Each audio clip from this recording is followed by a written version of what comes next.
A Connecticut Yankee in King Arthur's Court, Chapter 13, Freemen. Yes, it is strange how little a while at a time a person can be contented.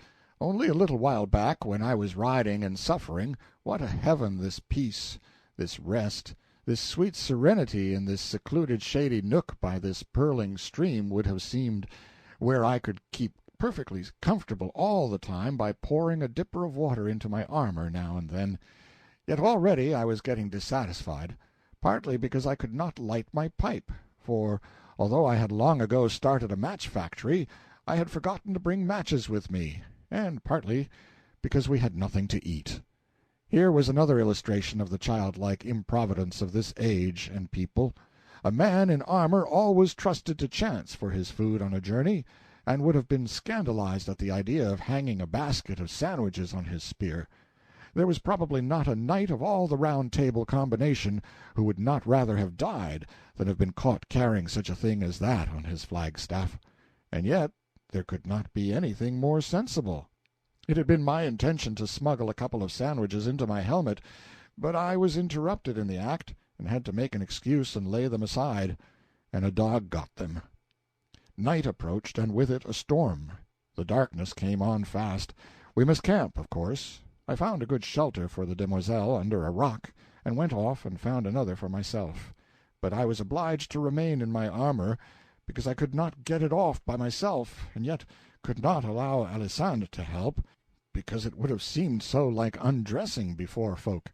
It would not have amounted to that in reality, because I had clothes on underneath, but the prejudices of one's breeding are not gotten rid of just at a jump, and I knew that when it came to stripping off that bob-tailed iron petticoat, I should have been embarrassed. With the storm came a change of weather, and the stronger the wind blew, and the wilder the rain lashed around, the colder and colder it got. Pretty soon various kinds of bugs and ants and worms and things began to flock in out of the wet, and crawl down inside my armor to get warm. And while some of them behaved well enough, and snuggled up amongst my clothes and got quiet, the majority were of a restless, uncomfortable sort, and never stayed still, but went on prowling and hunting, for they did not know what, especially the ants, which went tickling along in worrisome procession from one end of me to the other by the hour, and are a kind of creatures which I never wish to sleep with again. It would be my advice to persons situated in this way to not roll or thrash around, because this excites the interest of all the different sorts of animals, and makes every last one of them want to turn out and see what is going on, and this makes things worse than they were before, and of course makes you objurgate harder, too, if you can. Still, if one did not roll and thrash around, he would die, so perhaps it is as well to do one way as the other. There is no real choice. Even after I was frozen solid I could still distinguish that tickling, just as a corpse does when he is taking electric treatment. I said I would never wear armor after this trip. All those trying hours whilst I was frozen, and yet was in a living fire, as you may say, on account of that swarm of crawlers, that same unanswerable question kept circling and circling through my tired head: how do people stand this miserable armor? How have they managed to stand it all these generations? And how can they sleep at night for dreading the tortures of next day? When the morning came at last I was in a bad enough plight, seedy, drowsy, fagged from want of sleep, weary from thrashing around, famished from long fasting, pining for a bath, and to get rid of the animals, and crippled with rheumatism. And how had it fared with the nobly born, the titled aristocrat, the demoiselle Alisande de la Carteroise? Why, she was as fresh as a squirrel. She had slept like the dead, and as for a bath, probably neither she nor any other noble in the land had ever had one, and so she was not missing it. Measured by modern standards, they were merely modified savages, those people. This noble lady showed no impatience to get to breakfast, and that smacks of the savage, too. On their journeys those Britons were used to long fasts, and knew how to bear them, and also how to freight up against the probable fasts before starting, after the style of the Indian and the anaconda. As like as not Sandy was loaded for a 3-day stretch. We were off before sunrise, Sandy riding and I limping along behind. In half an hour we came upon a group of ragged poor creatures who had assembled to mend the thing which was regarded as a road. They were as humble as animals to me, and when I proposed to breakfast with them they were so flattered, so overwhelmed by this extraordinary condescension of mine, that at first they were not able to believe that I was in earnest. My lady put up her scornful lip and withdrew to one side. She said in their hearing that she would as soon think of eating with the other cattle, a remark which embarrassed these poor devils merely because it referred to them, and not because it insulted or offended them, for it didn't. And yet they were not slaves, not chattels. By a sarcasm of law and phrase, they were freemen. 7/10 of the free population of the country were of just their class and degree, small, independent farmers, artisans, etc., which is to say they were the nation, the actual nation. They were about all of it that was useful, or worth saving, or really respect-worthy, and to subtract them would have been to subtract the nation and leave behind some dregs, some refuse, in the shape of a king, nobility and gentry, idle, unproductive, acquainted mainly with the arts of wasting and destroying, and of no sort of use or value in any rationally constructed world. And yet, by ingenious contrivance, this gilded minority, instead of being in the tail of the procession, where it belonged, was marching head up and banners flying at the other end of it, had elected itself to be the nation, and these innumerable clams had permitted it so long that they had come at last to accept it as a truth, and not only that, but to believe it right and as it should be. The priests had told their fathers and themselves that this ironical state of things was ordained of God, and so, not reflecting upon how unlike God it would be to amuse himself with sarcasms, and especially such poor transparent ones as this, they had dropped the matter there and become respectfully quiet. The talk of these meek people had a strange enough sound in a formerly American ear. They were freemen, but they could not leave the estates of their lord or their bishop without his permission. They could not prepare their own bread, but must have their corn ground and their bread baked at his mill and his bakery, and pay roundly for the same. They could not sell a piece of their own property without paying him a handsome percentage of the proceeds, nor buy a piece of somebody else's without remembering him in cash for the privilege. They had to harvest his grain for him gratis, and be ready to come at a moment's notice, leaving their own crop to destruction by the threatened storm. They had to let him plant fruit trees in their fields, and then keep their indignation to themselves when his heedless fruit-gatherers trampled the grain around the trees.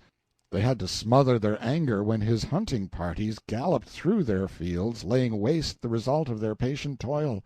They were not allowed to keep doves themselves, and when the swarms from my lord's dove-cote settled on their crops, they must not lose their temper and kill a bird, for awful would the penalty be. When the harvest was at last gathered, then came the procession of robbers to levy their blackmail upon it.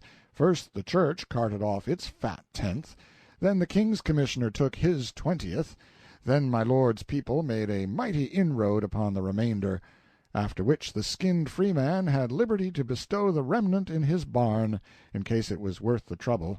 There were taxes and taxes and taxes, and more taxes, and taxes again, and yet other taxes, upon this free and independent pauper, but none upon his lord the baron or the bishop, none upon the wasteful nobility or the all-devouring church.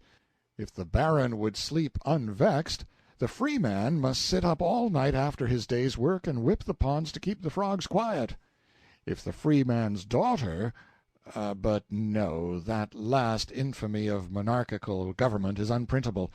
And finally, if the freeman, grown desperate with his tortures, found his life unendurable under such conditions, and sacrificed it, and fled to death for mercy and refuge, the gentle church condemned him to eternal fire, the gentle law buried him at midnight at the cross-roads with a stake through his back, and his master the baron or the bishop confiscated all his property, and turned his widow and his orphans out of doors.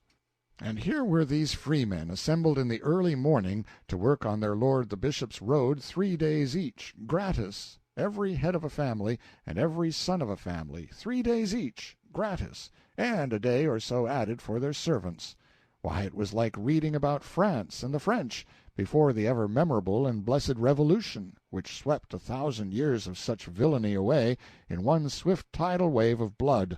One, a settlement of that hoary debt in the proportion of half a drop of blood for each hogshead of it that had been pressed by slow tortures out of that people in the weary stretch of 10 centuries of wrong and shame and misery, the like of which was not to be mated but in hell. There were, too, reigns of terror, if we would but remember it and consider it. The one wrought murder in hot passion, the other in heartless cold blood. The one lasted mere months, the other had lasted 1,000 years.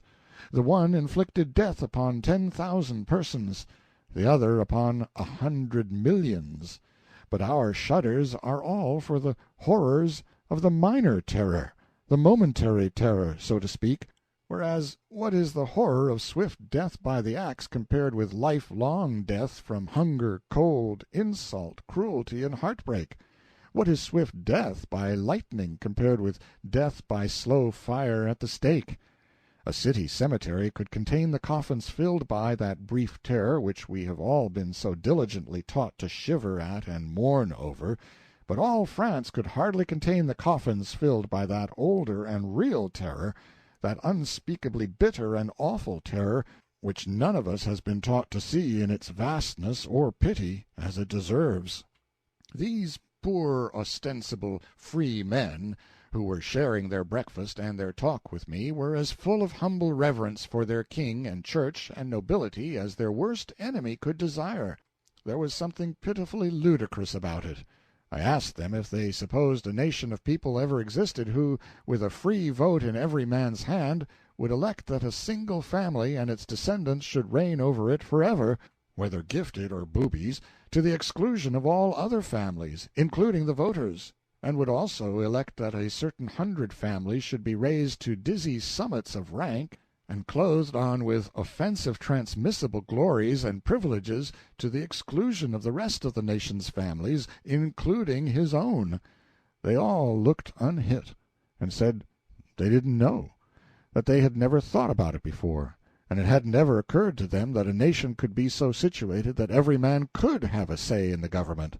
I said I had seen one, and that it would last until it had an established church. Again they were all unhit at first, but presently one man looked up and asked me to state that proposition again, and state it slowly, so it could soak into his understanding. I did it, and after a little he had the idea, and he brought his fist down and said he didn't believe a nation where every man had a vote would voluntarily get down in the mud and dirt in any such way, and that to steal from a nation its will and preference must be a crime, and the first of all crimes. I said to myself, this one's a man. If I were backed by enough of his sort, I would make a strike for the welfare of this country, and try to prove myself its loyalist citizen by making a wholesome change in its system of government. You see, my kind of loyalty was loyalty to one's country, not to its institutions or its office-holders. The country is the real thing, the substantial thing, the eternal thing. It is the thing to watch over, and care for, and be loyal to. Institutions are extraneous. They are its mere clothing, and clothing can wear out, become ragged, cease to be comfortable, cease to protect the body from winter, disease, and death. To be loyal to rags, to shout for rags, to worship rags, to die for rags, that is a loyalty of unreason. It is pure animal. It belongs to monarchy, was invented by monarchy. Let monarchy keep it. I was from Connecticut, whose Constitution declares that all political power is inherent in the people, and all free governments are founded on their authority and instituted for their benefit, and that they have at all times an undeniable and indefeasible right to alter their form of government in such a manner as they may think expedient. Under that gospel, the citizen who thinks he sees that the Commonwealth's political clothes are worn out, and yet holds his peace and does not agitate for a new suit, is disloyal. He is a traitor. That he may be the only one who thinks he sees this decay does not excuse him. It is his duty to agitate anyway, and it is the duty of the others to vote him down if they do not see the matter as he does. And now here I was, in a country where a right to say how the country should be governed was restricted to 6 persons in each 1,000 of its population. For the 994 to express dissatisfaction with the regnant system and propose to change it would have made the whole 6 shudder as one man. It would have been so disloyal, so dishonorable, such putrid black treason. So to speak, I was to become a stockholder in a corporation where 994 of the members furnished all the money and did all the work, and the other 6 elected themselves a permanent board of direction and took all the dividends. It seemed to me that what the 994 dupes needed was a new deal. The thing that would have best suited the circus side of my nature would have been to resign the bossship and get up an insurrection and turn it into a revolution. But I knew that the Jack Cade or the Wat Tyler who tries such a thing, without first educating his materials up to revolution grade, is almost absolutely certain to get left. I had never been accustomed to getting left, even if I do say it myself. Wherefore, the deal, which had been for some time working into shape in my mind, was of a quite different pattern from the Cade-Tyler sort. So I did not talk blood and insurrection to that man there who sat munching black bread with that abused and mistaught herd of human sheep, but took him aside and talked matter of another sort to him. After I had finished, I got him to lend me a little ink from his veins, and with this and a sliver I wrote on a piece of bark, "Put him in the man-factory," and gave it to him, and said, "Take it to the palace at Camelot, and give it into the hands of Amyas le Poulet, whom I call Clarence, and he will understand." "He is a priest, then?" said the man, and some of the enthusiasm went out of his face. "How a priest? Didn't I tell you that no chattel of the church, no bond-slave of pope or bishop can enter my man-factory? Didn't I tell you that you couldn't enter unless your religion, whatever it might be, was your own free property?" "Marry, it is so, and for that I was glad. Wherefore it liked me not, and bred in me a cold doubt to hear of this priest being there." "But he isn't a priest, I tell you." The man looked far from satisfied. He said, "He is not a priest, and yet can read?"